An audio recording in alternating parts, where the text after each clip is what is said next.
Hoy vamos a sumergirnos en una historia que desafía nuestra comprensión de lo que significa ser humano. Hubo una época no tan lejana en la que seres humanos fueron exhibidos en zoológicos. Y lo más inquietante es que esto no ocurrió hace siglos, sino que se mantuvo hasta 1958. Una de estas historias que al conocerla nos hace preguntarnos ¿cómo pudo pasar?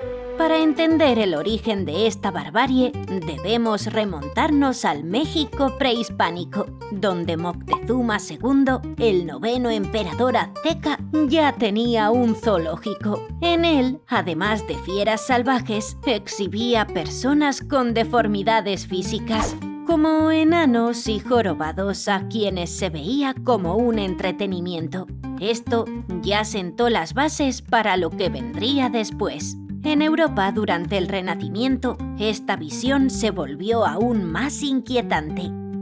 Hipólito de Medici, de la poderosa familia Medici de Florencia, incluyó en su colección no solo animales exóticos, sino también personas. Se jactaba de poseer salvajes que hablaban más de 20 lenguas, entre ellos tártaros, indios, turcos. Estas personas no eran vistas como individuos, sino como trofeos exóticos que simbolizaban el estatus y el poder de la familia. Se trataba de una cosificación de seres humanos que, bajo la apariencia de curiosidad, ocultaba un desprecio profundo por la diversidad humana. En 1774, un polinesio llamado May fue llevado a Inglaterra por el capitán James Cook.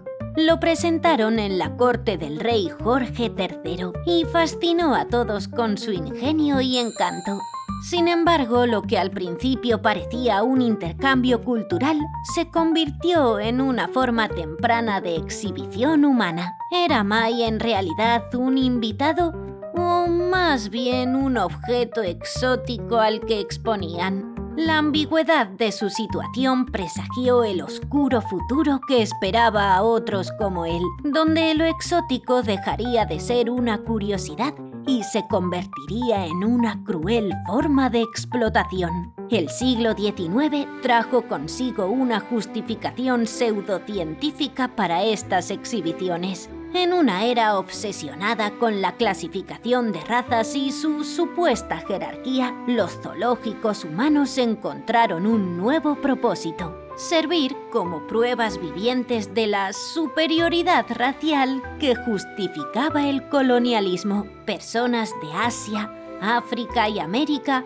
eran exhibidas como ejemplos vivos de razas inferiores. La ciencia fue manipulada para alimentar la narrativa de que quienes eran diferentes merecían ser dominados. El público, convencido de su supuesta superioridad cultural, asistía a estos espectáculos con la falsa creencia de que estaban presenciando una especie de lección de educación y progreso.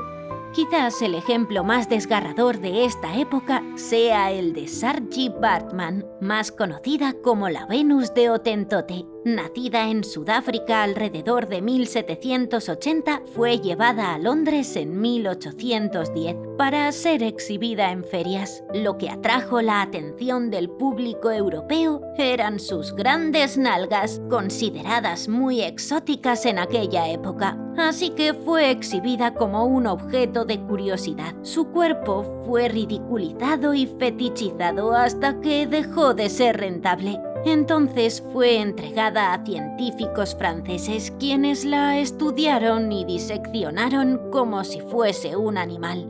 Uno de ellos incluso la comparó cruelmente con un mandril. Después de su muerte en 1815, sus restos continuaron siendo exhibidos en París hasta 1974. Y no fue hasta 2002 que fueron repatriados a Sudáfrica para un entierro digno. La historia de Baartman simboliza la brutalidad de una época en la que los seres humanos eran reducidos a simples objetos de estudio y entretenimiento.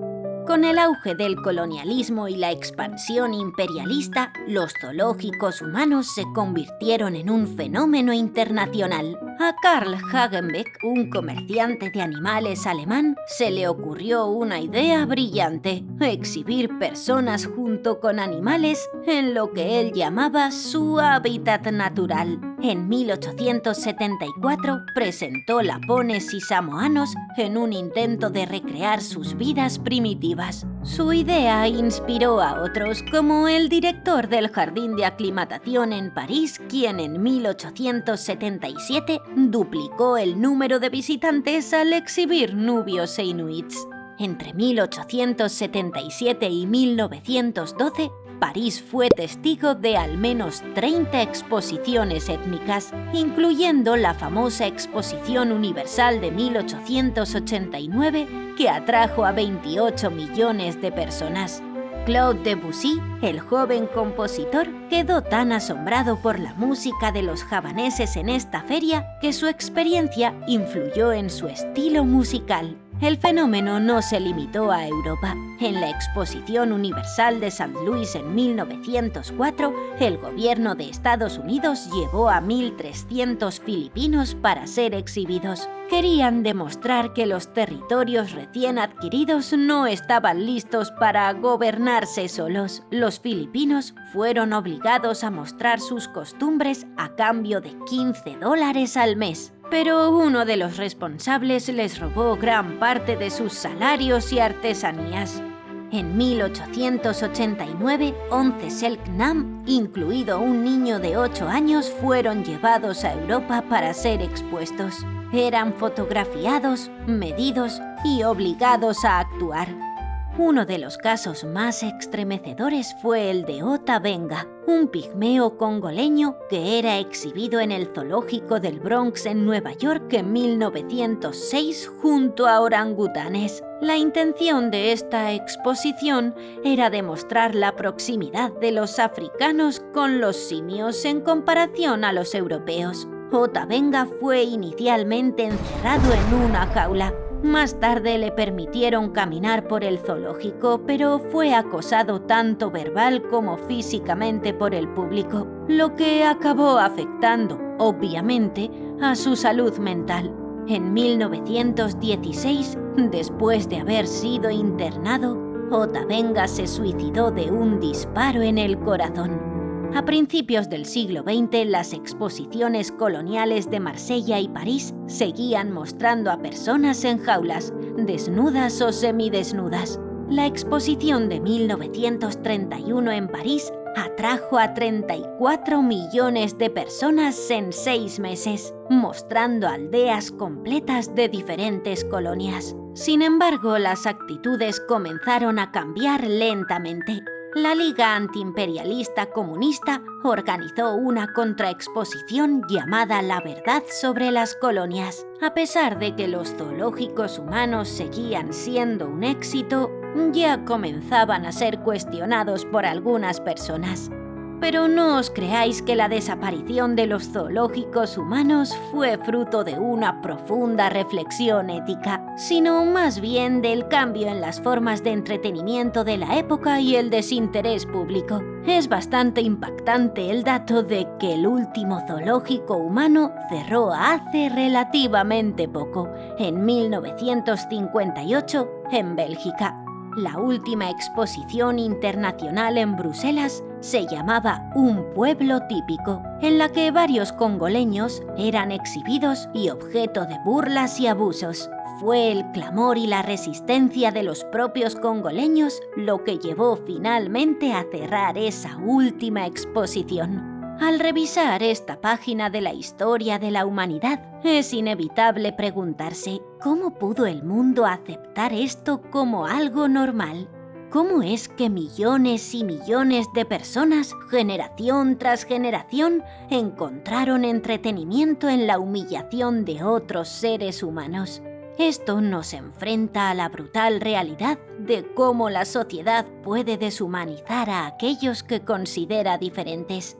Nos demuestra que el racismo es una construcción que nace de la ignorancia y el miedo, y sus ecos aún persisten hoy en día.